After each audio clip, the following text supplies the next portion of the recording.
Rosa Méziane. Non, mais enfin, vous parliez de Darmanin et de ses différents déplacements. Enfin, j'ose espérer qu'on attend un peu mieux, en fait, d'un ministre de l'Intérieur de se déplacer systématiquement à chaque fois qu'il y a un acte. L'idée, c'est peut-être qu'il agisse, ou en tout cas qu'il trouve des solutions pour pouvoir endiguer le phénomène. Je crois que c'est particulièrement compliqué, en fait, parce qu'on est sur des actes qui sont isolés et pas organisés au niveau national. Il est compliqué de mettre une surveillance, en fait, derrière chaque église ou derrière chaque cimetière. Et moi, ce qui me gêne, en fait, sur les chiffres, c'est qu'on tente quand même une forme de hiérarchisation en réalité, alors qu'il y a une gravité extrême, en fait, à s'attaquer aujourd'hui à des personnes qui ont pour seul reproche, en fait, de croire en tel ou tel Dieu. Et donc, encore une fois, je crois qu'on a des faits de délinquance, de bêtises, vous les appelez comme vous voulez, mais il y a aussi, effectivement, derrière, une forme de détestation, d'hostilité, en fait, à l'égard de tous ceux qui, de près ou de loin, croient. Et ça, c'est plutôt, en fait, vous pensez que c'est général? Vous pensez pas qu'il y a alors, j'ai employé un mot fort peut-être, mais vous pensez pas qu'il y a une espèce de guerre de religion? Non, regardez à quel point on a raillé, moqué, voire insulté, en fait, la question de la manif pour tous. On a des millions de croyants chrétiens qui ont décidé de se déplacer pour faire entendre leur position. Ma foi, c'est pleinement leur droit de manifester. Et on a eu une déferlante d'hostilité à l'égard de ces Français. Je crois que de manière, en fait, un peu idéologique, on s'attaque assez facilement aux croyants dans notre pays. Rosa Méziane, vous vouliez intervenir? Je trouve ça un peu...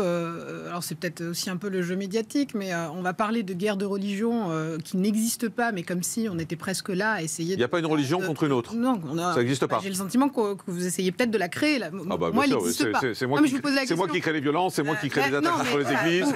Ça fait 3 fois que vous parlez de guerre de religion. On est 4 sur le plateau à vous dire que la guerre des religions n'existe pas. En tout cas, j'ai le droit de faire d'accord. Bien sûr, et vous le faites très souvent. En revanche, moi, ce qui m'interpelle, c'est à quel point on ne met pas suffisamment en lumière, et monsieur l'a rappelé, le dialogue interreligieux qui est constant, et vous nous dites que nous sommes, mais bien sûr, et vous dites que nous sommes éloignés du terrain. C'est plutôt l'inverse. C'est parce que justement, nous au quotidien, on le voit, ce dialogue interreligieux. Il est peut-être pas sur les plateaux, il est peut-être pas dans les médias, mais en revanche, tous les cultes en fait dialoguent entre elles, parce qu'effectivement, s'attaquer à un culte, c'est s'attaquer non seulement à l'ensemble des cultes, mais en plus s'attaquer à notre République, parce que justement, la République protège l'exercice du culte. Donc, je ne crois pas dans une société aussi sécularisée qu'est la France, qu'on soit réellement dans une guerre de religion. On n'a pas de comptabilité entre les personnes qui profanent ou qui créent des actes de délinquance, s'ils sont athées ou croyants.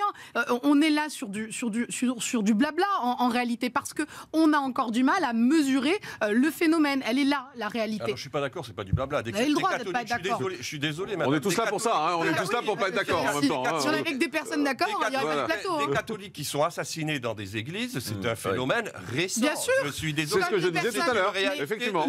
Qui date il y a tout juste 10 ans. Mais comme des personnes d'origine chrétienne qui tirent à balles réelles sur une mosquée à Perpignan ou à Toulouse. Enfin, bien évidemment qu'il existe des phénomènes. Qui peut le nier aujourd'hui? Je dis juste que croire que la source en fait de l'attaque à l'égard des religions, elle soit exclusivement en fait dans l'hostilité qu'on pourrait avoir à l'égard de la sienne, c'est-à-dire je suis musulman, je déteste les chrétiens, ou je suis chrétien, j'ai une hostilité à l'égard des musulmans. Mais ça existe aussi.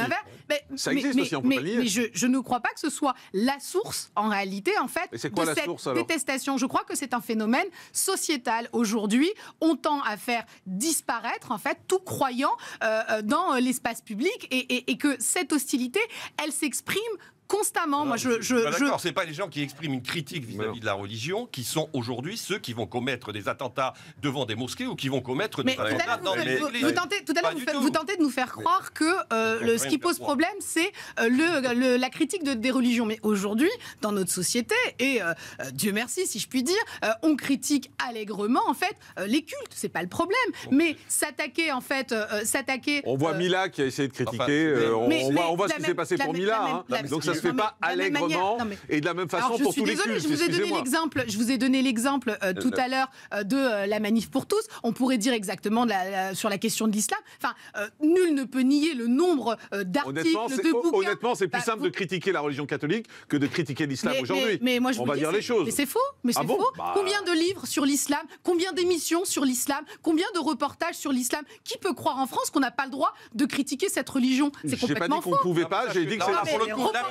Proportionnellement, je suis pas. Voilà, les représailles ne sont pas les mêmes, vous dit Valérie Gomez-Bassac. Ne seraient peut-être pas les mêmes. Les représailles ne seraient pas les mêmes. Non, mais pour le coup, je suis d'accord avec. C'est délirant de pouvoir dire ça. On est en train d'expliquer en fait que la critique de la religion, c'est quelque chose de permis dans notre pays et elle est utilisée allègrement, quel que soit le culte, pour ma part. Donc, je fais, et je crois qu'il faut constamment la faire, la différence entre la critique des religions qui existent et que tout le monde utilise et l'hostilité à l'égard des croyants. Moi, ce que je dénonce et ce que je déplore aujourd'hui, c'est qu'on laisse passer sous silence l'hostilité à l'égard des croyants. C'est ça, moi, qui me gêne et qu'on minimise comme phénomène. François Durovray et Arnaud Benedetti après.